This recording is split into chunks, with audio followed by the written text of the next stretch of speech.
What is going on, everybody? AHS Rules back again with another video. A little bit of a different setup. Spoiler alert, I am sitting on my floor while filming this. I like this setup more because you get to see my hat collection that I constantly bring up.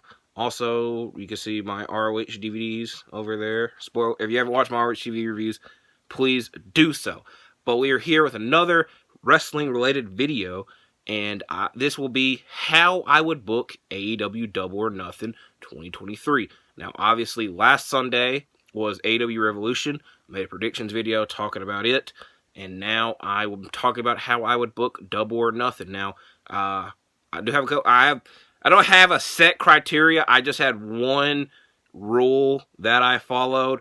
It is that you have to be under contract to AEW. Now, obviously, AEW loves to open up the forbidden door. AEW loves signing talent, which it's been quite a while since we've actually seen anybody signed.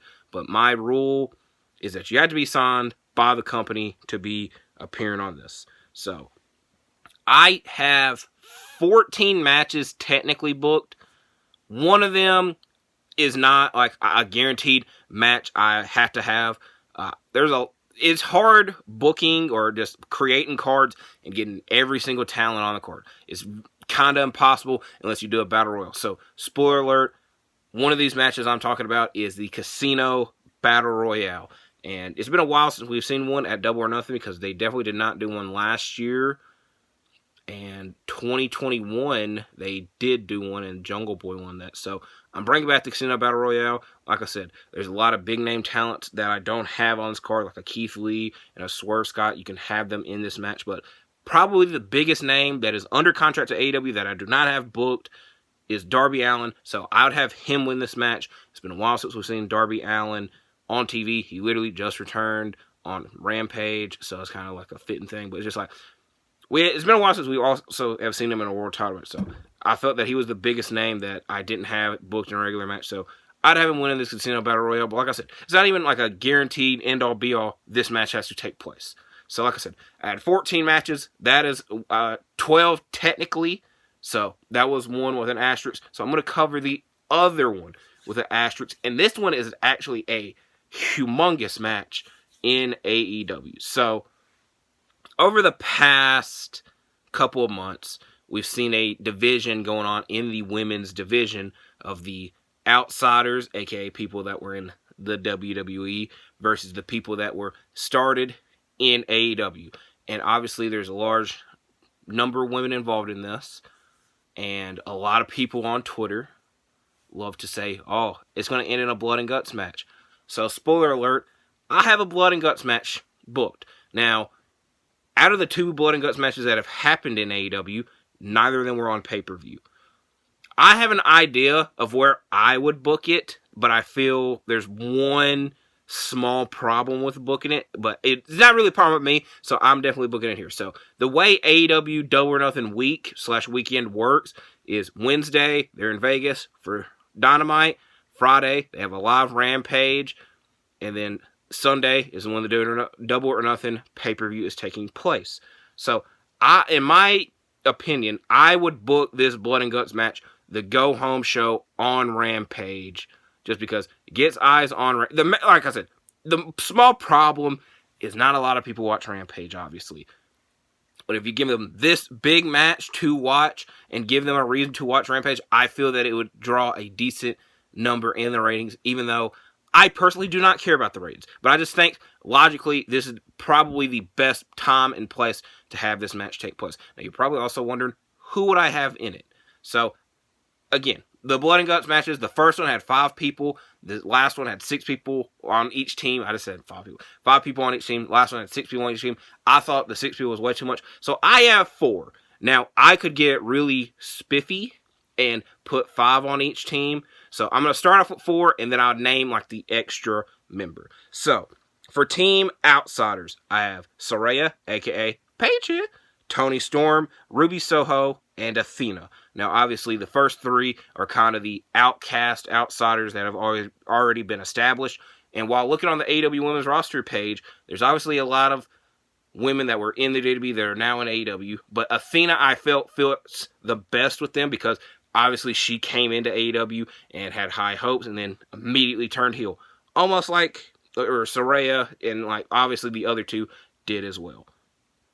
For the OGs slash the originals, we got Britt Baker, Hikaru Shida, who was aligned with the Outcast a couple of months ago, and then has kind of like been pushed out of the way. Like, we haven't seen her in a minute, but she's obviously been involved in the story, but we just haven't seen her. Now, we got 2 wild cards.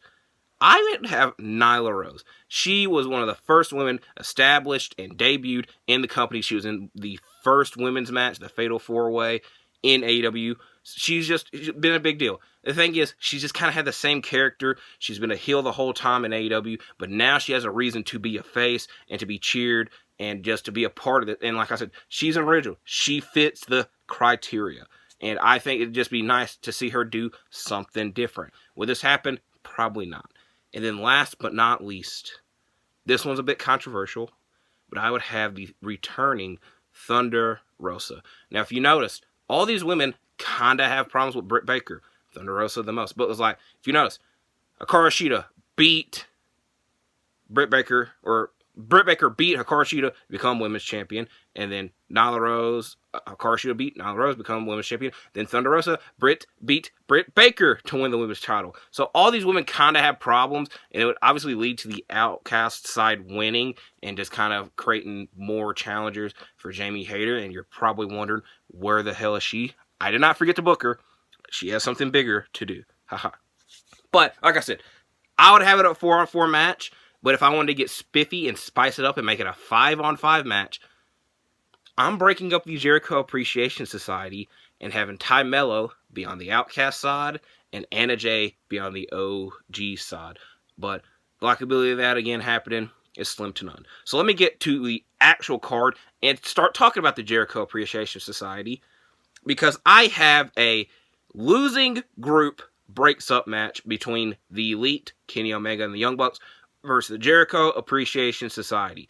If you watch my Revolution prediction video, I talked a little bit about how I just don't really like the Jericho Appreciation Society, and I felt that it's probably time to break them up, just so, because the people in it aren't much further along, except for Daniel Garcia, who I feel, again, is being held back being in the group. So, in a preview that we'll be seeing this Wednesday on Dynamite, because we're doing the Triple Threat Trios Tag Team match, and I don't see either side winning that match. This, again, we kind of already have a storyline built for this, but there's a stipulation put on it. The losing group must break up, and I don't see the Elite breaking up anytime soon, and I want to see the Jericho Appreciation Society break up. That way the group members can go on and do other things, and Jericho can be on his own. Since Jericho's been in AEW, he has not been on his own, and I think that would be an interesting place to put him in. Plus, we could finally get a proper, like, Daniel Garcia, Jericho blow-off, because obviously he aligned with the Jericho Appreciation Society instead of the Blackpool Combat Club, which I didn't even really want to see him in that. I just wanted to see him do his own thing. So now all the people in it get to do their own thing. So that was the first match. Second match. Now this one is a bit weird, but if you watch my last ROH TV review, I talked about the Reach for the Sky ladder match that will be taking place at Super Court of Honor. And there's only been one team announced for the match, and I feel that the one team announced probably will win the thing, that being the Lucha Brothers. Now, there's a stipulation that has happened in ROH before, and this, I'm going to get a little bit spiffy because I'm right next to my ROH DVDs. It's called a Champions Challenge. This is one of my favorite DVD covers. There's no, like, real specific reason why, but I always like this DVD cover.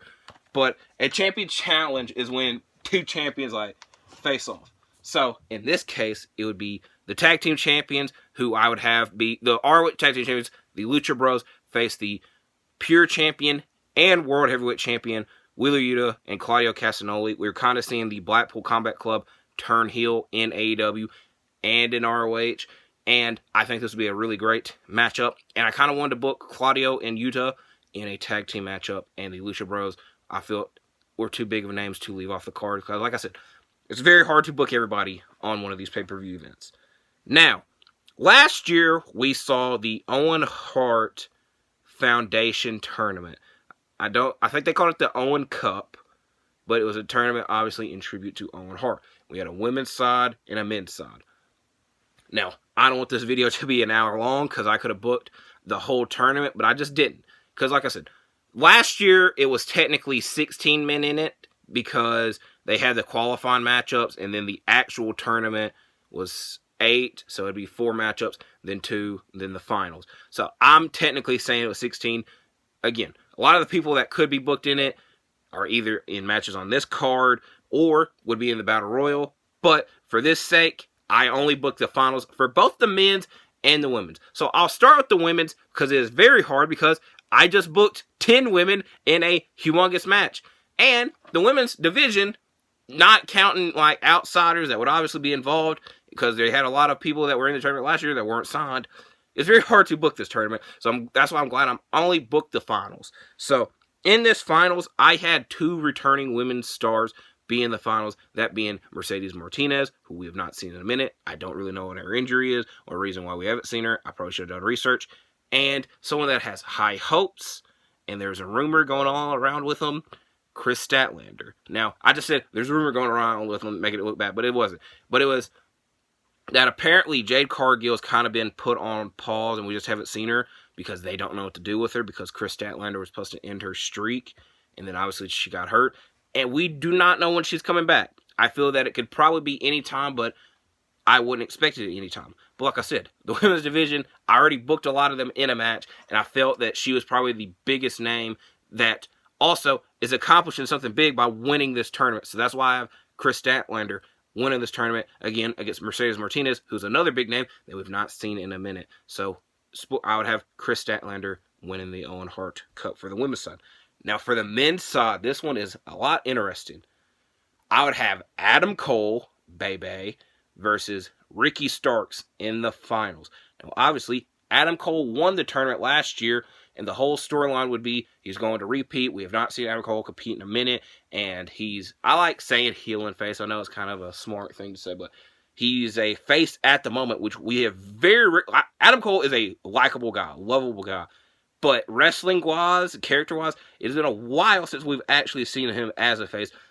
And the last time that we did, in WWE/NXT, they were technically I'm getting really technical. They were faces in the War Games in 2020, and then he immediately turned heel, and that's when the Undisputed Era broke up. So, WWE, since he was a face for a short time, and then in ROH, he came back from injury in 2015 and was a face. Like, he started off as heel, and then he started teaming with Kyle O'Reilly again, and was a face, and then obviously he turned heel again. So, spoiler alert, he has not been, like, I know that he has a reason for the fans to cheer him, and the fans are always going to cheer him, but he's acting like a face now, so it's very weird to have a face versus face match. But Ricky Starks stopping Adam Cole from repeating as the Owen Hart Cup winner, I think would give him enough reason to turn heel again, which I don't know if that's the best decision, but I feel that the fans are so behind Ricky Starks that it would obviously work out, because it's just like, if it was as a face versus face match, it's going to have great reactions. But giving a reason for Adam Cole to be a heel, and then having somebody to actually cheer for would actually help him as a heel again. So, I know I kind of made this overcomplicated, but I personally don't like face versus face matchups. But I gave a reason why I gave one, and that how it would actually turn into a heel versus face matchup. So, long story short, Owen Hart Cup Finals for the men's. Adam Cole tries to repeat, but is stopped by absolute Ricky Starks. Now, the rest of these matchups are all title matches except for one, or actually two. Two of these are not title matchups. I'll go talk about these title matches, and then I'll talk about the non-title, the last two at the end. So, next, for the TNT title, I have Powerhouse Hobbs versus Jack Perry. Now, like I said, I could probably booked a lot of people in this match, but Jack Perry has cut several promos, talk about anybody with a title he is coming after. He wants to win a championship. And before the Christian Cage feud got reunited, he was kind of on a Rey Mysterio Jr. giant killer run, where he beat Luchasaurus, WM Morrissey, and Brian Cage. And obviously, Powerhouse Hobbs fits that. The main problem is, I see Jack Perry winning this match. He doesn't have to, but then it's just another case of a very short-lived TNT title run. And you're probably wondering, where's Wardlow? I got him the hell out of this. I don't like that Powerhouse Hobbs is aligned with QT Marshall. I don't think it makes the most sense, but it is what it is. But like I said, this match I think makes sense because Jack Perry's kind of been wanting a title shot. There's a lot of titles to choose from, but after his recent character work, I think makes sense that he was on this giant killer run. He probably goes after the biggest, baddest name that he can. Next, for the international title, formerly called the All Atlantic title, I have Orange Cassidy versus Konosuke Takeshita. Now you're probably wondering, well, you don't like face versus face matchups. The All Atlantic / international title, I like Jay Lethal. I like Jeff Jarrett. I don't know why the hell Jay Lethal and Jeff Jarrett have been getting so many freaking title matches, because they got so many tag team title matches, and I'm pretty sure they have challenged for the All Atlantic title several times, and then obviously Jay Lethal just challenged for it last week. I'm kind of over it. I think the All Atlantic / international title, I don't know why I keep calling it the All Atlantic title, but the international title should literally just be a match where Orange Cassidy goes on and puts up great matchups. Now, again, spoiler alert, I chose Konosuke Takeshita because a lot of fans are behind him, and he's got this new storyline where Don Callis is kind of in his ear trying to mentor him, and obviously I felt that this would be a great time to put a championship title on him. I do have another name that I would like to see challenge for this title or become champion, but we have not seen him in ages. One of my favorites, Bandito. Where the hell is Bandito? I'm just asking. I probably should have done more research, but I've not seen him in AEW in a minute, and he hasn't even been in ROH. He probably is wrestling in AAA, but obviously I don't watch a lot of AAA. So I have Konosuke Takeshita versus Orange Cassidy for the international title, and I'd have Takeshita win it. Next, I'm trying to think. For the trios tag team titles, I have the House of Black versus the Acclaimed and daddy ass Billy Gunn. Now, obviously, the Acclaimed just lost the tag team titles not that long ago and even had their rematch. And now that we're seeing the Gun Club focus on someone else, we probably want to see the Acclaimed do something else. And obviously, they have a perfect trio partner in daddy ass. And when you go on the AEW roster page, there's not many trios. It's very weird when they created the trios title. There's like, I remember there was like a tweet. It's like, there are 10 trios to choose from. And 2, I remember right off the bat, broke up. Because it was Team Taz, Starks, Hobbs, and Hook. And then obviously Team Taz broke up. And 1 was CM Punk and FTR. And then the whole CM Punk stuff. So it's like, the trios title I've liked, but it's just kind of been a weird whirlwind. And like I said, the Acclaimed, probably not going after the tag team titles again anytime soon because they just lost them, just had their rematch, and the tag team titles already have another storyline. Where the House of Black, I know they're feuding with, they have the match with the Jericho Appreciation Society, the Elite, this Wednesday on Dynamite. I don't think it's the end all be all. Plus, I think the Acclaimed and Daddy Ass would have a great time rapping about the House of Black. And I also want to see a scenario where Brody King and Billy Gunn have to compete one-on-one in, obviously, the trios match. So I think this would be a very good... I don't think AEW's ever put on a bad trios match, at least in the trios title era. Even the tournament to crown the champions, I don't think any of the matches are bad. So, yes. Speaking of the tag team titles, I have the Gun Club versus FTR. This is the only, actual storyline that's going on now that I continued. It makes the most sense because the Gun Club have beat FTR before. I anticipate that before this pay-per-view takes place, FTR are probably going to go into the pay-per-view as tag champions because AEW likes to have title matches obviously take place on TV. And several times we've seen title changes take place. So I think this would technically be a trilogy because we already saw Gun Club beat FTR, and I anticipate FTR beating the Gun Club on TV. So this would be the third and final match. Probably would put a stipulation on it, but I didn't really want to get that spicy, and I didn't really have a perfect stipulation to put on them. But it's just like FTR versus Gun Club for the tag team titles. Most likely a stipulation. A street fight. I think they would do very well in a street fight. It's very bad. It's very hard to have a bad street fight. Next, now, if you remember earlier when I was talking about the women's blood and guts match, I'm like, where's Jamie Hayter? Now, I had the perfect scenario, and this will lead right into the next match I'll talk about, but I had a great scenario, and this would be a super fight. The women's title and the TBS title unification match Jamie Hayter versus Jade Cargill. Now, Jade Cargill is not booked at Revolution. We've not seen her in a minute until we've seen her on TV, obviously, this week. But I think if I was her, I'd be very pissed because obviously she is that bitch and she's a big deal, but they just quit booking her and whatnot. And Jamie Hayter obviously is the top woman in the company because she's the women's champion. But Jade Cargill has the undefeated streak, has the it factor, has all this behind her. But I'm not going to say jealous of Jamie Hayter, but she's just kind of like, why isn't she being treated on the same level as Jamie Hayter? So Jamie Hayter, who obviously is aligned with Britt Baker, would be sidelined trying to take care of Jade Cargill.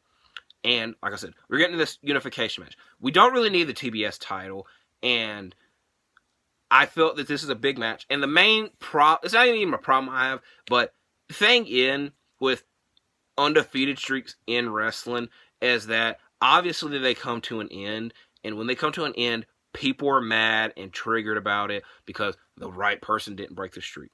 When Goldberg lost to Kevin Nash should not have broke that. It's just hard to keep undefeated streaks going on and on and on because at some point they got to break them. But it's just like the main three off the top of my head. Goldberg, I don't think should have lost to Kevin Nash. I couldn't name a name off the top of my head that should have beat him, though. Samoa Joe. Now, Kurt Angle coming into TNA and beating Samoa Joe, I think the main reason people were mad that Joe's undefeated streak ended is that Kurt Angle immediately came into the company and beat him. They probably should have waited a while and then had Kurt Angle beat him. But again, people were mad about it. And obviously, The Undertaker losing to Brock Lesnar. You get the point of that. Like, people get mad when undefeated streaks get broken because it should either be an established star, but when it's an established star, like, this doesn't really establish anything. They already have a following behind them. They have stuff behind them. Or it should be an up-and-comer that has nothing, and this is what they build off of. But if that up-and-comer that you're trying to build off of ends up being a flop, you put something that you put a lot of time in, ultimately looking stupid. So, Jamie Hayter, who obviously is women's world champion right now, a lot of people are behind her. She is very good. This would be a humongous notch in her belt to end the undefeated streak of Jade Cargill. Because, spoiler alert, I'd have Jamie Hayter winning. I don't want to see Jamie Hayter's world title reign or women's world title reign end. And Jade has been TBS champion for over a year. And there's probably not really a woman out there to beat Jade. Now, like I said, Chris Statlander, like, you can debate that, but I personally wouldn't want to see Chris Statlander beat her because she's been out for almost a year. She might be rusty, and it's just kind of like she's already had another injury before. I don't know how much trust you would want to put into her and to end in something that is so historic and a big deal to AEW. And like I said, I had Chris Statlander ended up getting something in the end because I obviously gave her the Owen Hart Cup, but it's just like it's very hard to end an undefeated streak in wrestling, and I feel that Jamie Hayter is a great person to break Jade Cargill's undefeated streak because she's obviously a big deal, and this adds another notch in her belt. And I don't have a problem with the TBS title, but it's just like, we don't really need both. They don't have enough women to have both going on, and that was obviously very evident by the TBS title not even being booked at Revolution. It's been a while since we've seen the title. So, I also had another unification title match booked, but one of the champions changed hands Wednesday on Dynamite. So, the original plan for this match was an AEW World title and TNT title unification match, but now that Wardlow is not TNT champion, that part of the match is not happening. However, he is still challenging MJF. Now, I talked about in my Revolution video, there's not really a lot of names out there to challenge MJF. They obviously have a lot of big names, but it's just like, none of them at the moment are at a point where, oh, I'm going to challenge, like, Hangman, he's still dealing with the BCC. Adam Cole, we have not seen him compete in a long time, and it'd just be weird for him to like have one match. He's like, yep, I'm challenging MJF. And I can't really even think of anybody else off the top of my head. Where with Wardlow, I do not want to see him near this TNT title again. He's already a 2-time champion. Both the last time was absolutely crap because he held it for 4 freaking days. I don't even like so Monday, Tuesday, Wednesday, 4 days, however you want to count it. And I was just kind of like I said, I want to get him away from that TNT title scene. And this is a year.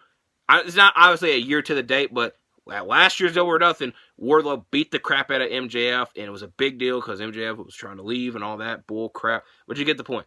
It's a year in the making of MJF trying to get his revenge on Wardlow, who should be a big deal and is somebody that I actually think is world title worthy and has history with MJF, and is somebody that MJF has not beat.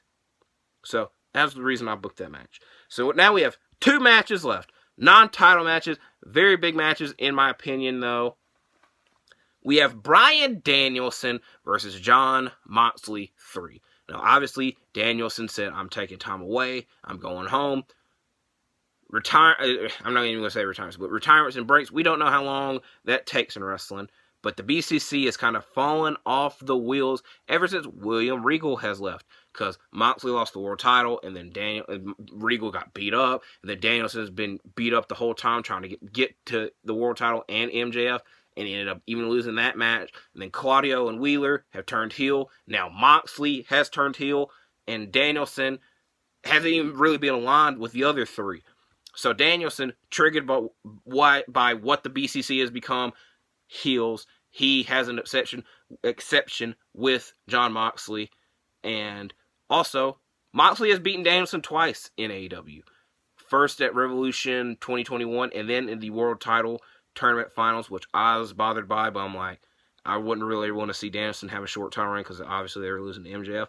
And Danielson, like I said, would have a problem with Moxley because the BCC is kind of, I'm not going to say gone to crap, but like in his mind, would be. And they're doing stuff that they shouldn't be. And Danielson finally would get his comeuppance against Jon Moxley. And I feel that at some point we probably need a 3rd match that way that Danielson gets his comeuppance. Now I have the last match. Now this match, I would probably put in the main event. I know it's very rare that we see the world title not in the main event, but there's definitely times where the world title is not the main event. I feel this would be a very big match.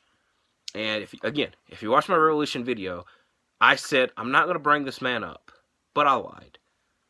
So in my main event, it doesn't have to go in the main event. I feel that the MJF Wardlow probably is a big enough match to main event the show, but it is what it is. If not, Hangman Adam Page versus CM Punk 2. Now, just like Wardlow at MJF, this is a year in the making. Hangman kind of has been on a downward spiral ever since losing to CM Punk last year, because obviously he lost the world title, and then he never got his rematch, and then he finally earned a rematch or a match against Jon Moxley, and that went to crap. And then by the time it was time to face Moxley again, Moxley wasn't world champion. And I absolutely hate that they're continuing the Hangman and Moxley storyline. I do like that Moxley, I don't know what the hell that was. I just heard a loud noise. I do like that Moxley is a heel now and all that crap. But you get the point. Hangman kind of has been a downward spiral. And it all started at Double or Nothing last year. So, like I said, I don't like that Hangman is being associated and still in this Moxley feud. I'm breaking away from that. And I'm trying to get him back on track. And by back on track, he's going against the guy, or calling out the guy that called him out and kind of started this downward spiral for him, CM Punk. We've not seen CM Punk since All Out, the whole incident. We know about that by now. And he called Hangman out. He even called Hangman out on TV weeks prior to the call out. So now Hangman's doing the same thing. He's telling Punk, hey, I'm giving you 2 Double or Nothing. Show up. Show up and face me. I want to beat you at the place that you beat me at last year. Now, obviously, it'd probably look very bad for Hangman to lose to CM Punk, but I feel the Punk has to come back. This is kind of like, I don't want to bring up CM Punk, but I'm going to bring up CM Punk because he's connected to a lot of things in AEW. And this is the perfect, in my opinion, the perfect place to bring CM Punk back because, again, I feel he has to come back. And I don't really know the perfect way for him to come back. But I like this for Hangman because he needs something to do. This is a very big match. Obviously, you got to question the morals and the ethics. Would people like CM Punk back there? Is and whatnot? But this is a fantasy world for freak's sake, and it's my fantasy world. So I'm putting CM Punk back in the mix. I'm freaking stirring up the pot. So you get the point. This storyline, how I would do it: Hangman calls out CM Punk for weeks, and then you question. You buy the pay-per-view to see if CM Punk shows up, and spoiler alert, he does, and he ends up being Hangman, and he turns heel. He turns heel. Like I said, CM Punk has to come back, and if he comes back, he's going to be a freaking heel. I know he's going to get cheered, but it's just like the way he went out, He was already a heel. He was already an a-hole that they did not like, and that is what we want. And then, like I said, the possibilities after that are endless. The third match with MJF, the trios match of him and FTR versus the Elite that I already mentioned earlier, and the dream matchup, CM Punk, Kenny Omega, best bout machine versus the best in the world. So to end this video, I'm going to talk about like feuds that I would do after Double or Nothing, because for almost all these matches, I gave who I'd have winning. So I already went over CM Punk versus the Elite. Now, we would have the breakup of the BCC, which would mainly just be Bryan Danielson going after Claudio, Wheeler, and Moxley, which we already seen the first match. The breakup of the Jericho Appreciation Society, mainly Garcia versus Jericho and Garcia versus Guevara. And then the main one, Jamie Hayter versus Britt Baker.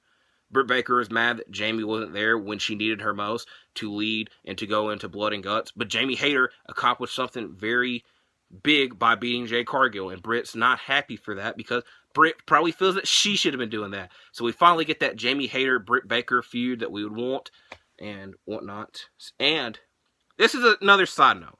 I thought of this when MJF won the world title, and I hate that I forgot who I saw. Like, somebody posted this on Instagram. I hate who said it. I'll put it in the description who said it, but somebody suggested, like I said, I thought this when MJF won the title. But a match that they should do is the 4 pillars. So MJF, Sammy Guevara, Darby Allin, Jungle Boy. Now, like I said, I know it's kind of like I had Darby winning the Casino Battle Royale. I had Jack obviously facing Powerhouse. So he can lose that match and then end up facing MJF. And Sammy Guevara is broke away from the Jericho Appreciation Society. He's kind of going on the bigger and better things, trying to challenge for the world title. So I hate that I forgot who said that, but I will put in the description like a shout out, like, because I don't want to think that I'm stealing ideas. So I'll put in the description who said that. So, like I said, I just went over 14, technically more than 14 matches, and I went into depth on why and how I'd book them. And like I said, I know the possibility of these happening in real life are slim to none, just because already a lot of these storylines are kind of going in different directions. But I love fantasy booking. I like it a lot. I don't know what my next fantasy booking will be. I want to do a rebooking of a WrestleMania because we're in WrestleMania season, obviously. But it is what it is. So, yeah. Don't really know what to say. So, I said a lot in this video already, so I'm not going to keep y'all any longer. So, thank you for watching. Please like and subscribe, and I'll see you in the next video.